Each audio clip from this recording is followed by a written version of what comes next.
সুপ্রিয় শিক্ষার্থী, আজকে আমরা করবো নবম দশম শ্রেণীর গণিতের সেট ও ফাংশন ওদের এই যে এখানে তো 2.1 প্রশ্ন নাম্বার 8-এর ক নাম্বারটা। তাহলে আমার এখানে যে প্রশ্নটা দেওয়া আছে, এখন আগে আমরা লিখলাম এখানে কি কি দেওয়া আছে প্রশ্নে, এটা আগে আমরা লিখে নিলাম যেখানে দেওয়া আছে।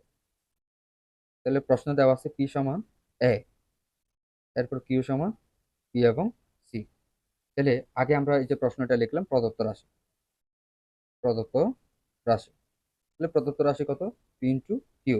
তাহলে এই যে এখানে পি এর মান কত? এ। এরপর এই যে এখানে ইন্টু দেওয়া আছে কিউ, এই যে এখানে কিউর মানটা লিখলাম। এখানে এই যে এখানে ইনটু বলতে একবার এ এর সাথে বি বসবে, আরেকবার এ এর সাথে সি।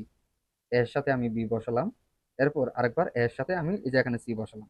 এখন ঠিক একইভাবে এখন করবো হচ্ছে আবার দিয়ে পরেরটা করব আবার। আবার তাহলে কত আছে এখানে? যে এখানে কিউ ইন্টু পি। এই যে এখানে কিউর মান কত? কিউর মান কত দেওয়া আছে প্রশ্নে? এই যে এখানে বি সি ইন্টু এই যে এখানে পি আছে, পি এর মান কত? এ। এখানে একবার বি এর সাথে এ বসালাম, আরেকবার সি এর সাথে এ বসালাম। এগুলোই আমাদের উত্তর।